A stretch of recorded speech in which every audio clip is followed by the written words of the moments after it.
नमस्कार मित्रांनो, आजची आपली टेस्ट 30 मार्कांची असेल. सर्वांनी जास्तीत जास्त प्रश्न सोडवण्याचा प्रयत्न करा आणि आपला स्कोअर कमेंट करून सांगा. तर पहिला प्रश्न आहे, 14 बँकांचे राष्ट्रीयकरण कोणत्या पंचवार्षिक योजनेत करण्यात आले? महत्त्वाचा प्रश्न आहे. खूप वेळा हा प्रश्न भरतीला विचारला गेला आहे. 14 बँकांचे राष्ट्रीयकरण कोणत्या पंचवार्षिक योजनेत करण्यात आले? तर चौथ्या पंचवार्षिक योजनेत 14 बँकांचे राष्ट्रीयकरण करण्यात आले आहे. महत्त्वाचा प्रश्न आहे, नोट करून घेत चला. पुढचा प्रश्न पाहू. खालीलपैकी कोणत्या वर्षी रिझर्व्ह बँकेचे राष्ट्रीयकरण करण्यात आले? मोस्ट IMP प्रश्न आहे हा. रिझर्व्ह बँकेचे राष्ट्रीयकरण म्हणजे RBI. याचं बरोबर उत्तर असेल ऑप्शन क्रमांक 1, 1949 साली. RBIचे राष्ट्रीयकरण 1949 साली करण्यात आले आणि याची स्थापना आहे RBIची स्थापना आहे 1935. लक्षात घ्या, 1935 साली RBIची स्थापना झाली व राष्ट्रीयकरण 1949 साली झाले आहे. चला पुढचा प्रश्न पाहू. भारताची मध्यवर्ती बँक कोणती? पुन्हा IMP प्रश्न तोच आहे. भारताची मध्यवर्ती बँक कोणती? तर RBI. ऑप्शन क्रमांक 3 आपलं बरोबर उत्तर होईल. RBI ही महत्त्वाची बँक आहे. सर्व बँकांची बँक ओळखली जाते. तर भारताची मध्यवर्ती बँक आहे RBI. पुढचा प्रश्न, देशातील लोकांचे राहणीमान कशावरून ठरते? ऑप्शन तुमच्या समोर आहेत. देशातील लोकांचे राहणीमान कशावरून ठरते?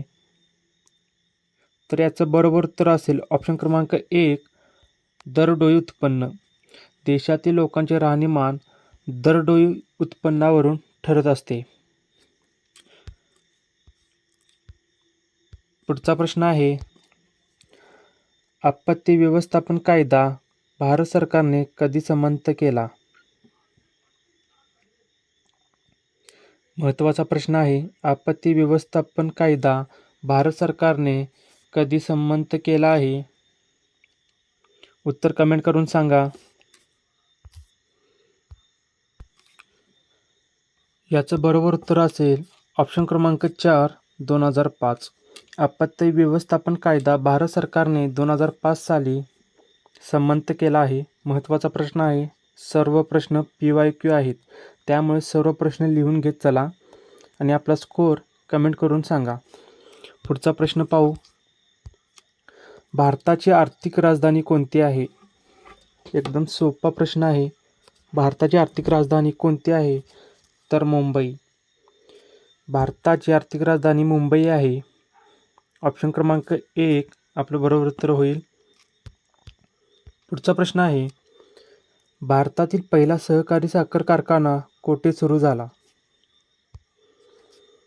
4-5 वेळा हा भरतीला प्रश्न येऊन गेला आहे. भारतातील पहिला सहकारी साखर कारखाना कोठे स्थापन झाला? तर अहिल्यानगर. ऑप्शन क्रमांक 1 आपलं बरोबर उत्तर असेल. महाराष्ट्रातील अहिल्यानगर येथे पहिला सहकारी साखर कारखाना स्थापन झाला आहे. पुढचा प्रश्न आहे, राधानगरी धरण कोणत्या नदीवर आहे? राधानगरी धरण कोणत्या नदीवर आहे? भीमा, कृष्णा, भोगावती, गोदावरी. 4 ऑप्शन आहेत. राधानगरी धरण कोणत्या नदीवर आहे? तर याचं बरोबर उत्तर असेल ऑप्शन क्रमांक 3, भोगावती. राधानगरी धरण हे कोल्हापूर जिल्ह्यातील कोल्हापूर जिल्ह्यात आहे. राधानगरी तालुक्यातील राधानगरी धरण म्हणजे भोगावती. लक्षात घ्या. पुढचा प्रश्न पाहू. चाबहार बंदर कोठे आहे? चाबहार बंदर कोठे आहे? ऑप्शन तुमच्या समोर. बरोबर उत्तर कमेंट करून सांगा. तर याचं बरोबर उत्तर असेल ऑप्शन क्रमांक 2, इराणमध्ये चाबहार बंदर स्थित आहे. प्रश्न आहे, वाळवंटातील हिरवळीच्या प्रदेशास काय म्हणतात? वाळवंटातील हिरवळीच्या प्रदेशास काय म्हणतात? तर बरोबर उत्तर असेल ऑप्शन क्रमांक 2 ऑसिस. वाळवंटातील हिरवळी प्रदेशास ऑसिस असे म्हणतात. ऑप्शन 2 आपलं बरोबर उत्तर होईल. पुढचा प्रश्न आहे, भारतामध्ये सर्जरीचे जनक कोणास मानले जाते? महत्त्वाचा प्रश्न, सर्वात महत्त्वाचा IMP आहे, लिहून घ्या. भारतामध्ये सर्जरीचे जनक कोणास मानले जाते? याचं बरोबर उत्तर होईल ऑप्शन क्रमांक 1 सुश्रुत. सर्जरीचे जनक भारतातील सुश्रुत आहेत. ऑप्शन क्रमांक 1 आपलं बरोबर उत्तर होईल. पुढचा प्रश्न आहे, डॉक्टर कार्ल लँडस्टेनर हे कोणत्या शोधाशी संबंधित आहे? डॉक्टर कार्ल लँडस्टेनर हे कोणत्या शोधाशी संबंधित आहे?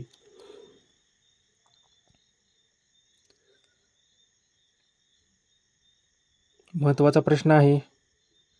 याचा बरोबर उत्तर होईल ऑप्शन क्रमांक 4 रक्तगटाचा शोध यांनी लावला आहे, कार्ल लँडस्टेनर यांनी. आणि पेनिसिलिनचा शोध कोणी लावला, कमेंट करून सांगा लवकर. पेनिसिलिनचा शोध कोणी लावला? तर ते आहेत फ्लेमिंग. फ्लेमिंग यांनी पेनिसिलिनचा शोध लावला आहे. पुढचा प्रश्न पाहू, अपत्याची लिंग निश्चिती कोणाकडून होते? अपत्याची लिंग निश्चिती कोणाकडून होते? वडिलांकडून, आईकडून, मुलाकडून, वंशागुणाकडून? महत्त्वाचा प्रश्न, विज्ञानामधील प्रश्न टाकला आहे, PYQ प्रश्न आहे हा. अपत्याची लिंग निश्चिती कोणाकडून होते? याचं बरोबर उत्तर होईल ऑप्शन क्रमांक 1 वडिलांकडून. अपत्याची जी लिंग निश्चिती केली जाते ती अपत्याकडून केली जाते. महत्त्वाचा प्रश्न आहे, PYQ मध्ये येऊन गेला आहे हा प्रश्न. पुढचा प्रश्न आहे, इस्रोची स्थापना केव्हा झाली? 1970, 1945, 1969, 1975? ऑप्शन तुमच्या समोर आहेत. इस्रोची स्थापना केव्हा झाली? याचं बरोबर उत्तर होईल 1969 रोजी. यावर्षी झाली आहे इस्रोची स्थापना 1969 रोजी. आणि याचं ठिकाण कुठे आहे हे कमेंट करून सांगा. इस्रोचे ठिकाण तर ते बंगलोरमध्ये आहे, कर्नाटक. लक्षात घ्या, इस्रो हे कर्नाटकमध्ये स्थित आहे संस्था, कर्नाटकमधील बेंगलूर. पुढचा प्रश्न पाहू, लंडन हे शहर कोणत्या नदीकाठी वसलेले आहे? हा प्रश्न सर्वाधिक वेळा विचारलेला गेला प्रश्न आहे. लंडन हे शहर कोणत्या नदीकाठी वसले आहे? पोलीस असेल, अग्निवीर असेल, तलाठी असेल, बरेच जे फॉरेस्ट म्हणजे आर्म फोर्सेसमध्ये हे प्रश्न विचारला गेला आहे. लंडन हे शहर कोणत्या नदीच्या काठी वसले आहे? याचं बरोबर उत्तर होईल ऑप्शन क्रमांक 3 थेम्स. लंडन हे शहर थेम्स या नदीकाठी वसलेले आहे. पुढचा प्रश्न आहे, G20ची स्थापना कोणत्या वर्षी करण्यात आली? G20ची स्थापना कोणत्या वर्षी करण्यात आली? संघटित देश आहेत हे. G20 स्थापना कोणत्या वर्षी करण्यात आली? याचं बरोबर उत्तर होईल ऑप्शन क्रमांक 4 1999. G20ची स्थापना 1999 रोजी करण्यात आली आहे.